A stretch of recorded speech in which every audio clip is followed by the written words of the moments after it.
میں آپ سب بچوں سے عرض کروں گا، ایک تو نماز میں سستی نہ فرمائیں۔ پورے 1439 ہجری میں نماز چھوڑنے کی گنجائش اگر تھی تو کربلا کے میدان میں میرے نبی کے نواسے کو اور ان کے جان نثار غلاموں کو ہوتی، اگر ہوتی تو ان کو ہوتی، لیکن انہوں نے بھی جب سورج ڈھلا تو اپنے ایک ساتھی زہیر سے فرمایا کہ شمر سے اجازت لو کہ ٹھہر جاؤ، ہمیں نماز پڑھنے دو، پھر جو کرنا کر لینا۔ تو اس کمبخت نے کہا کہ ہم نماز کے لیے جنگ بند نہیں کریں گے۔ تو آپ نے آدھوں کو کہا نماز پڑھو اور آدھوں سے کہا جنگ کرو۔ پھر جب وہ پڑھ کے تو کہا تم جنگ کرو، ان سے کہا جاؤ تم نماز پڑھو۔ تو کربلا کے میدان میں ظہر کی نماز پڑھی گئی۔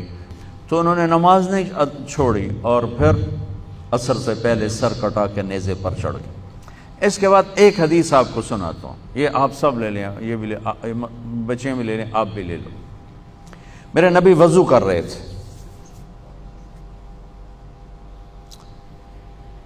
صحابہ نیچے سے پانی لے رہے تھے، زمین پر گرنے نہیں دے رہے تھے۔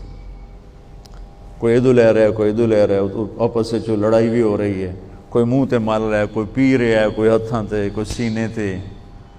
تو آپ پہلے تو دیکھتے رہے، پھر آپ نے کہا ما یحملکم علی ھذا، یہ سب تم لوگ کیوں کر رہے ہو؟ کہا جی حبا للہ ولرسولہ، کہا جی اللہ اس کے رسول کی محبت میں کر رہے ہیں۔ آپ نے فرمایا میں تمہیں بتاؤں سچی محبت کسے کہتے ہیں؟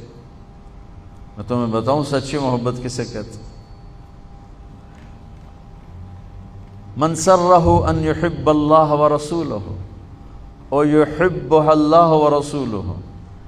میں تمہیں ایک بات بتاتا ہوں، جس پر تمہاری محبت اللہ اس کے رسول کے ہاں سند یافتہ ہوگی، قبول ہوگی، اور اگلی خوشخبری یہ ہے کہ تم سے پھر اللہ اس کا رسول بھی پیار کریں گے۔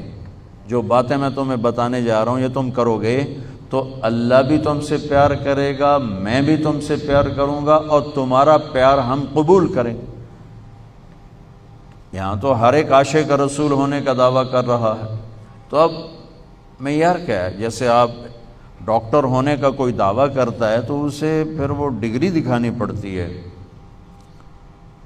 تو پھر وہ ٹھیک ہے کلینک چلا سکتا ہے۔ تو میرے نبی نے فرمایا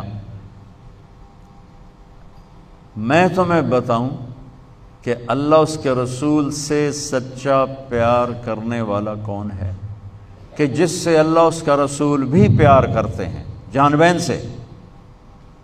تو سننا میرے بچوں کا فَلْيَصْدُقِ الْحَدِيثَ إِذَا حَدَّثَ، مجھ سے پیار کرنا ہے اور میرے رب سے کرنا ہے تو پھر زندگی میں سچ بولنا پڑے گا، جھوٹ نہیں بولنا ہے۔ سچ بولنا پڑے گا، جھوٹ نہیں بولنا ہے، سچ بولنا پڑے گا۔ میرے دیس کو بجلی کی کمی نے نہیں مارا، میرے دیس کو معیشت کی کمزوری نے نہیں مارا، میرے ملک کو قرضوں کے بوجھ نے نہیں مارا، میرے ملک کو جھوٹ نے مارا ہے کہ پورے پاکستان میں پاؤں میں چھالے پڑ جائیں گے تمہیں سچا آدمی تلاش کرنے کے لیے۔ جب کسی قوم میں جھوٹ پھیل جاتا ہے وہ اللہ کی لعنت کا شکار ہو جاتا ہے، فَنَجْعَلْ لَعْنَةَ اللَّهِ عَلَى الْكَاذِبِينَ، اللہ کی لعنت برستی ہے جھوٹے انسان پر، جھوٹے مرد پر، جھوٹی عورت پر، جھوٹے معاشرے پر۔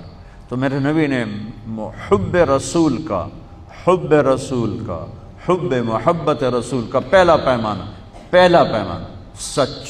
سچ بول۔ اس پر ایک اور حدیث یاد آئی، جب اللہ جنت میں اپنا دیدار کرائے گا نا، جنت کی سب سے بڑی نعمت ہے اللہ کی زیارت۔ جب اللہ تعالیٰ اپنی زیارت کروائے گا اور پردہ ہٹائے گا تو سب سے پہلے کیا الفاظ اللہ ارشاد فرمائے گا؟ مرحباً بالصادقین، میں اپنے سچے بندوں کو مرحبا کہتا ہوں۔ ایمان، نماز، روزہ، جہاد، تبلیغ، حج، زکوٰۃ، تہجد، عمرے، ذکر، تلاوتیں، یہ ساری نسبتیں اللہ کہتا میں اپنے نمازی بندوں کو مرحبا کہتا ہوں۔ یہ ہوں گے سارے نمازی ہوں گے،